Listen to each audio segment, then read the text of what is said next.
ময়না, হৃদের স্নানের জলটা নিয়ে আয় ছাদ থেকে। লোকজন আসার আগে স্নানটা করিয়ে দিই। প্রভাদেবী চিৎকার করে বললেন হৃদের জন্য রাখা কাজের লোক ময়নাকে। এই বাড়িতে কাজ পিছু কাজের লোক আছে, যদিও আজ সবাইকে পাওয়া মুশকিল। সবাই আজ ব্যস্ত। প্রভাদেবীরও আজ ব্যস্ত থাকারই কথা, কিন্তু বাড়িতে 2 মাস হলো নতুন অতিথি এসেছে, তাই আজকাল তার আপ্যায়নেই ব্যস্ত থাকেন প্রভাদেবী। তাই এবারটা আর অন্যদিকে মন দেওয়ার সময় নেই। মুখার্জিদের বিশাল উঠোন জুড়ে আজ মহা উৎসব চলছে। বাড়ির সব কাজের লোক, রান্নার ঠাকুর সবাই মিলে একসাথে আনন্দে সামিল হয়েছে। আজ যে বাড়িতে পিঠে উৎসব। পৌষ সংক্রান্তির এই দিনটা খুব আড়ম্বরে পালিত হয় এই বাড়িতে। তাতে সামিল হয় আত্মীয় স্বজন, পাড়া প্রতিবেশী সবাই। এবার তো আরও জমজমাট। আজ 2 মাস হলো মুখার্জি বাড়ির একমাত্র ছেলের বউ, মানে সকলের বউরানির বিয়ের প্রায় 7 বছর পর কোল আলো করা ছেলে নিয়ে ঘরে ফিরেছে। ডাক্তার প্রায় বলেই দিয়েছিল যে সন্তান হবে না, কিন্তু এই যে জন্মমৃত্যু মেয়ে, কোনোটাই ডাক্তার বদ্যির হাতে নেই। আর সেই আনন্দ মুখার্জি বাড়ির অন্দরমহল ছেড়ে বাড়ির প্রতিটি কাজের লোকপাড়া প্রতিবেশী সবার মধ্যে ছড়িয়ে পড়েছে। আরও গুড়টা ভালো করে জ্বাল দে, পরে কথা বলবি। বাড়ির প্রধান কাজের লোক রতনের কথায় নড়ে চড়ে বসল বাকি দুজন, মালতী আর ছায়া। এরা সবাই এ বাড়িতে কোনো না কোনো কাজে নিযুক্ত। রতনের কাজ সবাইকে দেখে শুনে কাজ করানো। ছোট থেকে এই বাড়িতে কাজ করে ও। আজ ওর বয়স প্রায় 40। একটানা এতগুলো বছর কাজ করে নিজে থেকে একটা কৃতিত্ববোধ জন্মে গেছে রতনের। কোথাও আমার মুন্না বেটা, কোথায়? নিয়ে আয় শিগগিরই। মুন্না, দেখ তো তোর মাসিরা এসেছে। মুখার্জি বাড়ির সদর দরজার সামনে চিৎকার আর হাততালির আওয়াজ শুনে খুব বিরক্ত হয়েই রতন বলল, ওই তোরা নিজেদের কাজ কর, আমি আপদগুলোকে দেখে আসছি। বলেই হন্তদন্ত হয়ে বাইরে এলো রতন। এই বাড়ির অনেক দায়িত্ব ওর ঘাড়ে। কিছু কিছু সিদ্ধান্ত ও নিজেই নিয়ে নেয় আজকাল। রতন তেড়ে মেরে এসে বলল, কি চাই শুনি তোমাদের? সদর দরজা ঘিরে দাঁড়িয়ে আছে প্রায় 7 হিজড়ে। বড়লোক বাড়ি বলেই হয়তো দলে লোকসংখ্যা বাড়িয়ে এসেছে ওরা। ওদের মধ্যে একজন বলে উঠল, তোকে চাই, আয়, তোকে একটু না চাই। বলার ধরনে বাকিরা হেসে উঠল। রতন আরও ক্ষেপে গিয়ে বলল, এই তোরা যাবি না মেরে বের করব? সাথে সাথে দলের একজন বলে উঠল, আয় মার, দেখি তোর কত ক্ষমতা। চিৎকারের সাথে হাততালির আওয়াজে মুখার্জি বাড়ির উঠোন তখন কাঁপছে। সেই আওয়াজে পিঠে উৎসব ছেড়ে সবাই প্রায় সদর দরজা ঘিরে ধরেছে। একদিকে হিজড়েদের দল, অন্যদিকে বাড়ির সব কাজের লোক আর রাঁধুনিরা। সামনে বড় রাস্তায়ও লোক জমে গেছে। রতন সামলাতে পারছে না, কিন্তু তাও কর্তামশাইকে ডাকবে না। আসলে ও জানে কর্তামশাই এলে আরও ধুমধুমার কাণ্ড বাঁধবে, কারণ রতন জানে কর্তামশাই এদের একদম পছন্দ করেন না।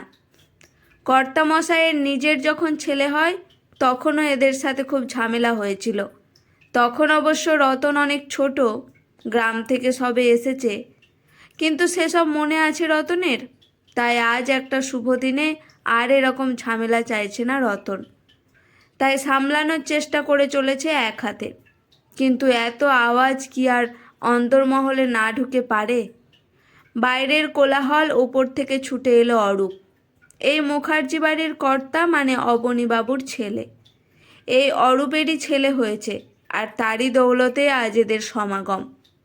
অরূপকে দেখে ওরা বুঝতে পেরেছে এ হয়তো অন্দরমহলের কেউ, যার ক্ষমতা লুঙ্গি আর ছেঁড়া সোয়েটার পরা রতনের থেকে অনেক বেশি। তাই প্রায় ছুটে এসে আরও জোরে জোরে তালি বাজিয়ে অরূপকে বলল, নিয়ে আয় মুন্না রাজাকে, একটু কোলে করে নাচায়। অরূপ শান্ত গলায় বলল, না গো মাসি, ও ভয় পেয়ে কাঁদবে, ছোট তো। অরূপের কথায় ওরা হেসে লুটিয়ে পড়ে বলল, কি বলিস? ও আমাদের দেখে ভয় পাবে? শোন রে শোন তোরা, চিকনা আমাদের কি বলছে। একজনের কথায় বাকিরা আবারও জোরে তালি দিতে লাগলো। আর সাথে বিকট হাসির আওয়াজ। খুব অস্বস্তি হচ্ছে অরূপের। পাড়ায় ওদের একটা সম্মান আছে, ঘরে বাইরে লোকজন যেন মজা নিচ্ছে। উঠোনের ভেতরে যে ঢুকিয়ে নেবে তাতে আবার অবনীবাবু রেগে যাবেন। অরূপ শুনেছে ওর সময়েও এরা এসেছিল, তখন খুব রাগারাগি হয়েছিল বাবার সাথে, চলেছিল সাপ সাপান্ত। কিন্তু অরূপ জানে ওরা মোটেই খারাপ নয়, ওদের না রাগিয়ে সবটা সামলে নিলে ওরা ভীষণ ভালো। আর এটা তো ওদের অধিকার যে বাচ্চা জন্মালে ওরা এসে নাচিয়ে কিছু নিয়ে যাবে। মনে মনে এসব ভাবছে অরূপ, হঠাৎ আবার মুখের সামনে এসে তালি বাজাতে লাগলো ওরা। রাগ হলেও মুখে কিছু বলল না অরূপ। কি বলবে এদের? তাও কাছে গিয়ে খুব আস্তে করে বলল, কত টাকা লাগবে তোমাদের? অরূপ ঠিক করে নিল এবার কোনো বার্গেনিং না বাচ্চা হবে না, হবে না কারো হলে। এর ওপর কোনো ছাপ পড়তে দেবে না ও। এরকম একটা প্রশ্ন শুনে ওরা যেন প্রচণ্ড রেগে গেল, যার বহিঃপ্রকাশ ওদের তালিতে আওয়াজে পাওয়া গেল। সমানে বলে চলেছে, কি চিকনা, কত পয়সা হয়েছে তোর? যা মুন্নাকে নিয়ে আয়, ওকে কোলে নিয়ে আমি দর বলবো। ওর ওজনের সোনা দে আমাদের। ওদের কথা বলার ধরনে এবার যেন অরূপ একটু কেঁপেই গেল। সামনে লোকের সংখ্যা ক্রমশ বেড়েই চলেছে। বাড়িতে একটা অনুষ্ঠান, রান্নার লোকজন, কাজের লোকেরা, সবার সামনে খুব অপ্রস্তুতে পড়েছে অরূপ। কিন্তু কি করবে বুঝতে পারল না। বাবাকে ডাকবে কিনা ভাবতেই পেছন ঘুরে দোতলায় তাকালো। দেখল ঝুল বারান্দার একটা জানালার পর্দা সরিয়ে তাকিয়ে আছেন অবনীবাবু। অরূপ তাকাতেই পর্দা নামিয়ে জানালা বন্ধ করে দিলেন। অরূপ বুঝেছে বাবা আসবে না, যা করার ওকেই করতে হবে। ওদের সবাইকে শান্ত হতে বলে বলল অরূপ। তারপর বলল, শোনো, আজ আমাদের মুন্নার শরীরটা একদম ভালো না, খুব কাঁদছে সকাল থেকে। কথাটা একদমই মিথ্যে নয়, দুদিন ধরে সত্যি ঘ্যান ঘ্যান করছে বাচ্চাটা। ডাক্তার অবশ্য বলেছে এখন এসব চলতেই থাকবে। হিজড়াদের একজন বলল, নিয়ে আয়, আমাদের হাতে পড়লে একদম সুস্থ হয়ে যাবে মুন্না বেটা। কথাগুলো বলেই আবার কান ফাটানো হাততালি, যেন নিজেদের প্রশংসায় নিজেরাই পঞ্চমুখ। আবার কিছু বলতে যাচ্ছিল অরূপ, হঠাৎ দেখল পাশে দাঁড়িয়ে অবনীবাবু, পাশে প্রভাদেবী মানে অরূপের মা, কোলে অরূপের 2 মাসের ছেলে, আর তার সাথে সাথী মানে অরূপের বউ। প্রচণ্ড অবাক হয়ে গেল অরূপ। বাবা নিয়ে এলো ওকে? হৃদকে দেখে হিজড়েদের ঢোল বাজানো আরও অবাক করে দিল অরূপকে। চোখে মুখে অদ্ভুত খুশি ওদের। হাত বাড়িয়ে প্রায় ছিনিয়ে নিল ওইটুকু বাচ্চা। ওকে ধরেছে, এর কোল থেকে ওর কোলে ছুটছে, আদর করছে, সাথে নাচছে। ঢোল বাজানো আর হাততালির আওয়াজে মুখার্জিদের সদর দরজা পুরো গম গম করছে। সব থেকে অবাক কাণ্ড, মুন্না মানে অরূপের হৃদ একদম শান্ত, কোনো ভয় নেই, কোনো কান্না নেই। কেউ বলবে ওকে দেখে আজ সারাদিন কেঁদেই যাচ্ছিল। নাচ থামিয়ে হিজড়েদের একজন সাথীর সামনে এসে বলল, তুই মা তো? তোর ছেলের শরীর ভালো না, বুঝতে পারলাম কোলে নিয়ে। বলেই নিজের কাপড়ের খুঁট থেকে একটা লাল কাপড় বের করে বলল, এটা তাবিজ করে দিস, হাওয়া বাতাস লাগবে না, ভালো থাকবে আমাদের মুন্না। শাশুড়ির দিকে তাকালো সাথী। প্রভাদেবী মাথা নাড়িয়ে দিতে বলল, হাত পেতে নিল সাথী। এবার একজন হিজড়ে সরাসরি রতনের সামনে গিয়ে বলল, এই যে চিকনা, নে পারলে মুন্নাকে কোলে নিয়ে চুপ করিয়ে রাখ দেখি আমাদের মতো। শোন, তোরা আমাদের নিচু ভাবিস, ভাবিস জাত নেই আমাদের।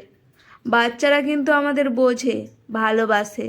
আর জেনে রাখ, বাচ্চাদের মধ্যেই ভগবান থাকে, আর তাই ওরা আমাদের ভালোবাসে।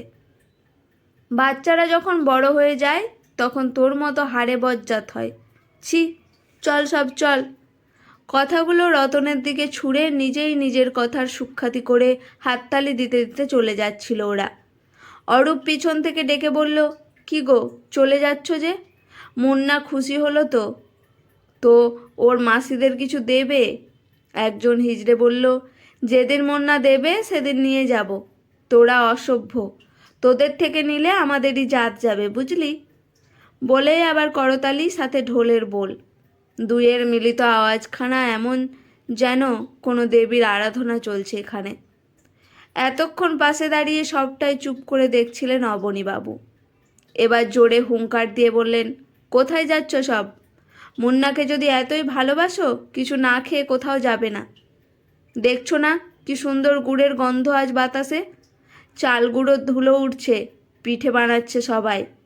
আজ এসব না খেলে তোমাদের মুন্না বেটার অকল্যাণ হবে না। বলেই রতনের দিকে তাকিয়ে রেগেই বললেন অবনীবাবু, যা রতন, তুই নিজের হাতে ওদের বসিয়ে সব রকম পিঠে দিয়ে থালা সাজিয়ে দে। জল দিতে ভুলিস না। যতই মিষ্টি খাওয়াও, জল ছাড়া নারায়ণ সেবা হয় না। অরূপ দেখল 7 জন হিজড়ের প্রত্যেকে মাথা নিচু করে দাঁড়িয়ে আছে, কারো কারো আবার চোখে জল। সাথী কাছে গিয়ে বলল, কাঁদছো কেন তোমরা? ওদের মধ্যে বয়স্কজন বলল, কেউ আমাদের নেমন্তন্ন করে খাওয়ায় না। আমাদের কি এত ভালোবাসতে আছে? আমাদের আঘাত দিলে আমরা সেটা হজম করে নিই, কিন্তু ভালোবাসলে? বলেই নাক টানল। প্রভাদেবী এগিয়ে এসে ওনার হাতে হৃদকে দিয়ে সবাইকে সাথে করে ভেতরে নিয়ে গেল। কি সুন্দর সে দৃশ্য! বাতাসে পিঠের গন্ধ, সামনে মানুষকে মানুষের ভালোবাসার সুন্দর মুহূর্ত। এই না হলে পিঠে উৎসব? এত ভালো উৎসব এর আগে সত্যি কেউ দেখেনি। আজকের গল্পটি এখানেই সমাপ্ত। গল্পটি কেমন লাগলো অবশ্যই জানাবেন। ভালো লাগলে পাশে থাকবেন। ধন্যবাদ।